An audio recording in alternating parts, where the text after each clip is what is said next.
here comes the bride. Hello humans, my name is Dale Kingsmill. I gotta keep that up. Hi humans, my name is Dale Kingsmill, and today I have a Halloween, dropping things, Halloween story for you all. And once again, I have dressed up for the occasion. I just got a bouquet all over me. Let's just lay you over here, shall we? Yes, let's. Yes, let's. And what's more Halloweeny than a little bit of Samhain goodness with some good old Irish folklore. This is the story of Jamie Freel and the young lady. Jamie, it's me, Jamie. Jamie, come back, Jamie. Jamie. So down in a place called Faerie, a long time ago, there lived a man named Jamie Freel. Jamie lived with his mother, who was a widow, and Jamie was her only source of support. He worked day and night for that woman. That boy toiled away to make enough money to keep his mother and himself comfortable. Or by comfortable, I mean like fed. Now there was a place about a quarter mile out of town from Faerie that was an old ruined castle. This place was dead empty, completely abandoned. I mean, as most ruined castles are. But no one ever dared to go inside this old ruined castle about a quarter mile out of town from Faerie, because even though it was empty, every May Eve and every Halloween, lights would mysteriously illuminate each of the castle's windows, and tiny figures could be seen flitting to and fro inside, dancing to the sound of eerie pipes. And it was through witnessing this evidence that the townspeople of Faerie came to know that the old ruined castle was the abode of the Fae.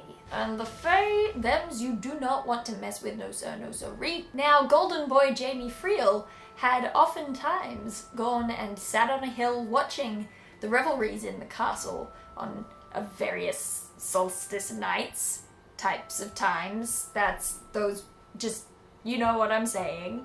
But on this particular Samhain occasion, Mr. Jamie Freel got sick of just watching and wanted to get in on the adventure himself. So Jamie grabbed his cap and shouted out, "Mom, I'm going to the castle, I'm going out to meet the fairies, seek my fortune." But you know, Irish. I'm away to seek my fortune. This is why I'm not doing the Irish accent. Dinna be so venturesome and foolish, Jamie. This is why I'm not doing the Irish accent. You've killed me cat and you've ruined me life. That's why I'm not doing the Irish accent.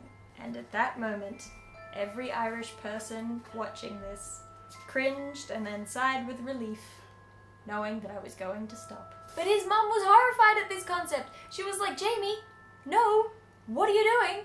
You're going off to the castle, you're gonna be killed by a bunch of fairies, and then what's gonna happen to me?" Always thinking of others, Jamie's mum. Oh, good old Mrs. Freel. "Don't worry about it, Mum. I'm gonna be fine. No harm's gonna happen to me, nowhere, no how." And so off he went. He crossed the potato field to get over to the castle where the windows were, as to be expected, ablaze with light, little shadows dancing in that flickering light. He came to a crabtree grove at the edge of the castle and decided to stop and listen real quick to the revelries inside. Laughter and singing and beautiful musical instruments, it all just made him want to proceed even more. And when he pushed open the doors to the castle, the hall was filled with all sorts of fairies of different shapes and sizes, some feasting, some dancing, all of them just having a wonderful time. "Welcome, Jamie Freel," they said. And as they said it, that voice echoed throughout the castle, every fairy saying it in their own time. "Welcome, welcome." And so Jamie joined in the fairy Halloween dance, something that you should never do. Don't do that. I'm just saying, 2 pro tips for life when it comes to fairies, alright? Don't dance with fairies, don't eat fairy food.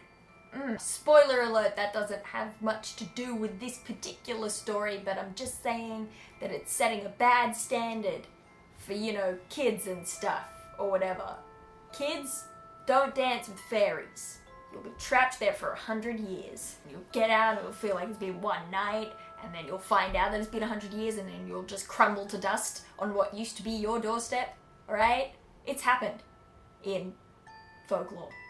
So anyway, he danced with the fairies for a good chunk of the night until one of the fairies piped up and said, "Jamie Freel, we're going to ride to Dublin tonight to steal a young lady. Will you join us, Jamie Freel?" And Jamie Freel, being a rash youth in search of adventure, said, "Yeah, I think I will." The whole party of fairies headed for the door, right outside of which there was now a troop of horses. Jamie mounted a stallion and the steed rose with Jamie on it into the air. And so the whole procession zoomed off on flying horseback to Dublin.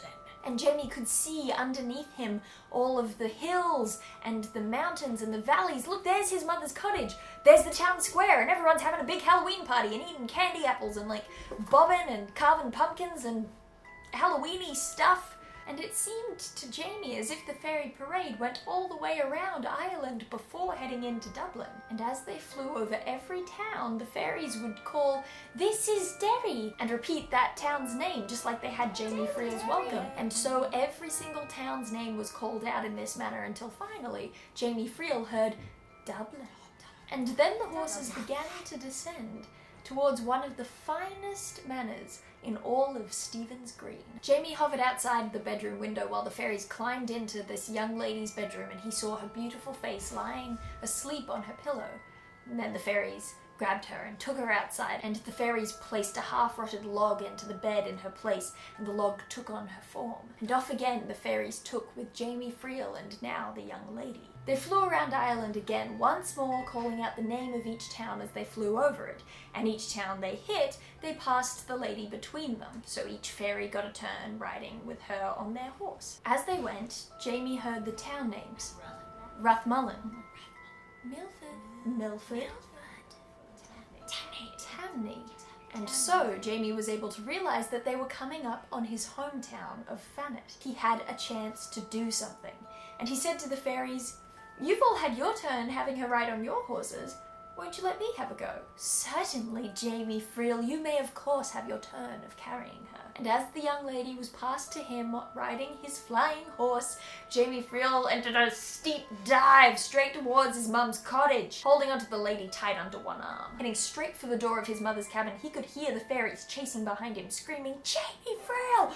Jamie Freel!" cursing him for having betrayed their hospitality so. As he travelled and held on to the young lady, the fairies began to transform her into various shapes. One minute she would be a huge black dog barking and trying to bite at him. Another, she would be a cold iron bar that looked like it was glowing with heat. And again, a sack of wool or a millstone. But still, Jamie held on to her, and so the fairies could do nothing to stop him. And as the fairies were beginning to disperse, just one tiny woman among them, the very smallest of the fairy party, looked Jamie Freel dead in the eye.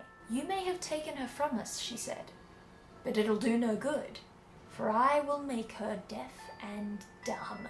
And then she threw something on the young girl that did indeed make her unable to hear or speak. And so Jamie went back inside the cabin where his mum had been waiting up for him all night, worried sick. "Oh, Mum, nothing bad happened. I mean, look, all that happened was that I helped kidnap a woman, and now she can't hear, she can't talk, and I guess she lives with us now, so I'm gonna have to work double time in order to make enough to feed all three of us. But it's fine, you know?" Mrs. Freel, seeing that this was no common woman but a lady like as in lady of status, kind of a literal meaning of lady, thought, "I don't have any good clothes for her to wear, and she's all in her pajamas and whatnot. I've got to find her some clothes." So the mum went into the back room and got out her death clothes, her clothes that she was saving for her funeral, and she gave them to the young woman because they were the fanciest clothes she did own. Thanks, Mrs. Freel. And so for a year the young woman stayed with the Freels. Jamie learnt to make salmon nets so that he could catch more food for the three of them, and Mrs. Freel would stay at home with the young lady, keeping her company. And the young lady was sad. She tried to hide it from them. She smiled when she knew that they were looking, but she missed her home. But next Halloween came round, and what did Jamie Freel do on this Samhain night?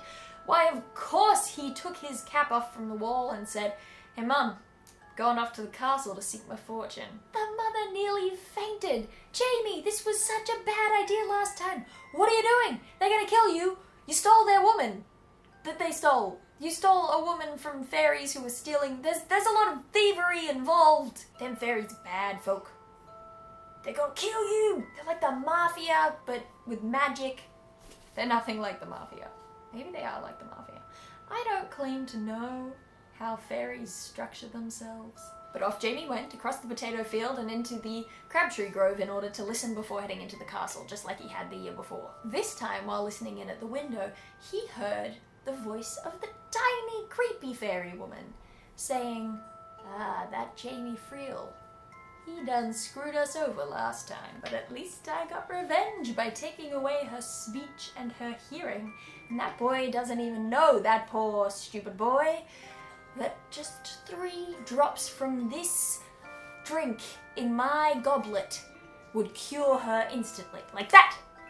3 drops! It's all you need." And Jamie, listening outside the window, went, "Whoa, that was a convenient thing for her to say," and went on inside, pushing the doors in.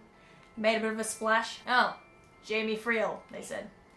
"Welcome, welcome, Jamie," whatever. The tiny little fairy woman, trying to be all smug and clever, held up her glass to Jamie and said, "Hey, Jamie Freel, why don't you go and drink to our health with this glass?" Dude doesn't even know how important it is. Oh my gosh. Okay, yeah, drink to health. So Jamie took up the goblet, snatched it and ran. Just ran across that potato field. He sloshed the drink everywhere, but by the time he made it back to his mother's cabin, slammed the door behind him before the fairies could get in, again, chasing him, screaming his name, it just had 3 drops worth left. And Jamie's mum was basically pulling out her hair with stress at this point, like, "Jamie, you need to stop antagonizing fairies, please." But Jamie gave the 3 drops of the liquid to the young lady sitting by the hearth, and instantly she was able to once again speak and to hear. The first thing she did was to thank Jamie and his mother for their kindness. The second thing she did was to say, "Hey, can I get a piece of paper and a pen? Because seriously, I've been wanting to write to my parents and tell them what happened for like a year now, please, seriously." And she did. She wrote a letter to her father to tell him exactly what had happened and that she was in Fanet, and if he could send a coach to come get her, that'd be aces. But she never got a response. And she wrote again and again, no response, and again and again and again. Eventually she decided that there was nothing for it, and she asked that Jamie come with her to Dublin. They had no money for a coach, so the 2 of them had to walk the entire way, which took a damn long time. But eventually they made it to Stephen's Green. When they knocked on the door, a servant answered, and the young lady said, "Sullivan! It's me! And Sullivan said, What, who are you? I don't get it." And the young lady said, "But don't you recognize me? I'm the lady of the house. I'm the daughter of the man who owns this house." And Sullivan went, "No, I think you're confused. There's no daughter here. There was one, but like she died like a year ago or like a year and a bit. Like she died." The young lady was just like face palming so hard, and she's like, "Sullivan, no, I didn't die. I'm right here. This is me." I think I get it. "Look, Sullivan, just go get my dad, please. The man of the house. Get me the master of the house. Get me the master of the house." And so Sullivan trotted off and brought back the master of the house, who said, "What's all this? You're claiming to be my daughter. My daughter is dead. My daughter died a year ago. She's dead. You, madam, are an imposter." "Please, Dad, look at my face. Don't you remember me?" "My daughter is dead and buried. I do not wish to look at your face. I do not wish to see if I recognize you. I don't even want to bother." "Dad, seriously, look at my ring. Look at this, alright? It's got my name and your name engraved into it." "Well, I don't know how you got that ring, but obviously you didn't do it by any legal or pleasant means." "Look, okay, Dad, go and get Mum. Go and get Mum real quick." "Mum, thank flip! Please tell Dad that I'm me." "I'm sorry, but I don't know what you're talking about. My daughter is dead. She died over a year ago. I don't want anything to do with this." "For real? Look, it's my face. You gave birth to me. How do you not recognize my face?" "Look, Mum, I got a mole. I got a mole right here, alright? You know I got a mole. I was born with this. You gotta I'm me." "Yes, well, my daughter Gracie did have a mole there. You are correct. But I saw Gracie buried in her coffin, so Shoo, away with you, away. Eventually, through a whole lot of explanation between Jamie and Gracie, they managed to convince the parents of exactly what had happened and the changeling copy that had been placed in Gracie's bed in her stead. Ooh, I made a rhyme. Finally, the parents believed that this was really their daughter and their daughter had not died. But then a complication arose because they wanted Gracie to come and stay with them, where she belonged, and Jamie wanted to go back and live with his mum. But Gracie didn't want to leave Jamie because Jamie was the other person who'd been looking after her for the last year. Apparently her parents wouldn't recognize her, so it's not really something you want to hear. So eventually it was concluded that Jamie's mother, Mrs. Freel, would be moved out to Dublin and they would all live together, and that Jamie and Gracie would get married, and then, like, there's marriage and everyone's happy and money is good, is the end of the story. Money is good. I mean, like, they got money after being poor for ages. I didn't mean... I'm just gonna leave it. So anyway, that's my Halloween story about a kid ticking off a whole bunch of fairies 2 Samhains in a row. I hope you enjoyed it. If you did, then I would love it if you could hit that like button because every little bit counts. Also, sharing it on your favorite social media website is really great. I've got links to my own social media accounts in the description below if you'd like to follow me those places. Let me know in the comments what you dressed up as for Halloween, if you did indeed dress up, if you celebrate the Halloweeny spooky holiday. If you're not already subscribed to my channel, you might consider hitting that subscribe button because every 2 weeks I do more storytelling videos like this one, but also like mythology, fairy tales, you know. I tell them stories from the times. Why did I do a dance? Why did I do that? Anyway, I do believe that for now that's it. I'm done. Email this to your grandma and I will see you some other time.